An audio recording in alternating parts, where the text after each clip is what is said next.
So I got a couple questions that are around this topic and want to kind of think through a little bit. So the questions around the idea of holding the line, not conforming, they both kind of deal with the questions. Are there any pitfalls either as a church body or personally with the idea of ditches that you can fall into when attempting to hold the line and not conform?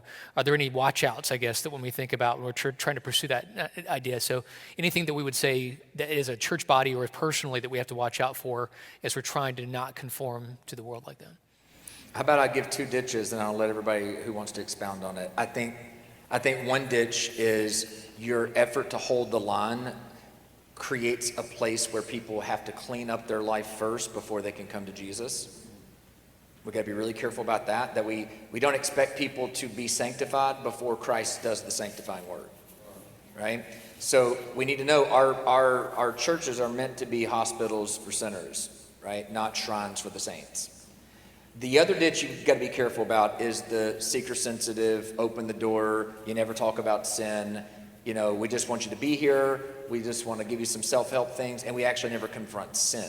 So I think holding the line is a tension between both ditches, where we want to be open, welcome, come, and yet we want to be firm on the truth and demonstrate how the most loving thing we could do is to show you how to walk with Christ and to know Christ and to love Christ. But at the same time, we don't expect you to get cleaned up first, then come here. And I think a lot of churches would never verbally say that, but they create a culture that says that. You're not welcome here until your life is cleaned up, because we can't handle your mess. And that's not what the church is supposed to be.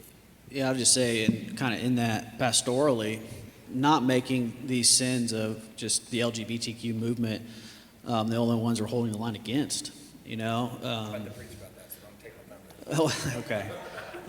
The deadliest sins are in our pews every morning. The sins of pride and greed and sexual immorality, pornography, all these things, they are present and they are deadly sins to our people. But we can make it seem like, hey, we need to hold the line against these cultural issues while people are withering away spiritually with their own problems. But these are the more, Jerry Bridges, respectable sins. These are the sins that maybe we ourselves are struggling with, and we tend to heighten these other kinds of sins and minimalize when really all sin kills. And I think we need to be very careful that we are not holding the line and doing a good job of it, but all the while our people are dying behind us. And I think it's important to acknowledge there's a really, really big ditch of misidentifying the enemy. And what I mean by that is, you think about Ephesians 6, we wrestle not against flesh and blood, when Paul's writing to the Corinthians, and he says that that the God of this age has blinded the minds of the unbelievers. And here's the thing. Because we live in this social media age, I think has a lot to do with it. We're really bad at treating all of the deceived as if they're the deceivers. And so what I mean by that is the way that we handle the one propagating the lie, the one that is out there being the activist for the things that harm people, and the way we handle the people that believe that person should be two different things, right? Because in a real sense, the person believing those lies, they're still accountable for their decisions, all of that stuff. I'm not saying they get a pass, but in a real sense, they're a victim of deception. And so in holding the line, we have to realize that everybody's not the enemy. Some of the people are the enemy's captives, and our job is to go and get them out of that cell, right? And so just looking for those distinctions, I think, is really important.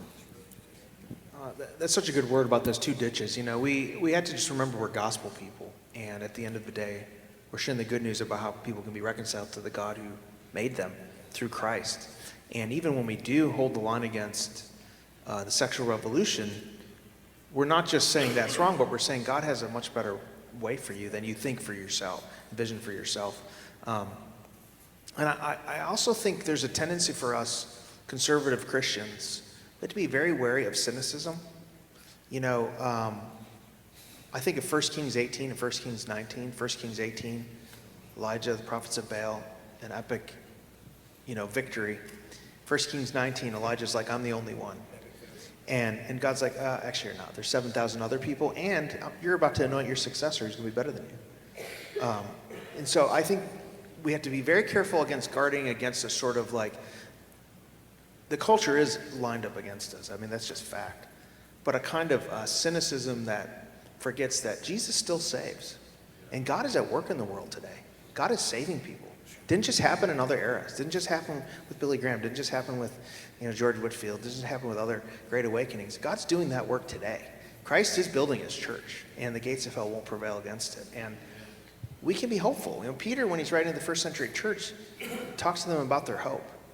And they were facing much more marginalization than we were. I'm not saying we should be naive. We shouldn't. And we should fight for a culture that helps people flourish, because we have that stewardship as a citizen in a democracy. At the same time, we're gospel people, and the church is on the move. I mean, God is moving, and we should recognize what the Spirit is doing. I mean, I look at like what God's doing here at this church. God's doing something here. And so let's not be so cynical to just think everything's terrible. Every Christian's drifting. I'm the only one. Every interaction you feel like you're Martin Luther at the Diet of Worms, or you're Elijah the prophets of Baal, and it's just me, it's only me. It's like, no, not true.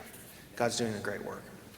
Yeah, and just to add to that, speaking particularly on the seeker-sensitive ditch, I think a lot of times it can definitely be from conformity, but even so, I think a lot of times it's just an overcorrection from some other church leaders who are super prideful and didn't really appear like a Christian at all. So they want to kind of flip the script and say, okay, no, all are welcome, and I think that's good, but it's incomplete if we're not truly sharing the gospel with them, if we're not truly teaching them what God's word says about how they are to live their lives. And I think a lot of times people kind of deter to the passage about Jesus eating with the tax collectors and sinners, but even in that, what do we think those conversations were? Jesus wasn't in there just commenting on how good the bread was. He was revealing himself to them, and he just said in that same passage that he came to save the lost. So we should have that same agenda. Yes, he ate with tax collectors and sinners, but he had an agenda, and it was to reveal himself to them. So it's just that balance of, yes, we welcome all, but we point them to Christ simultaneously.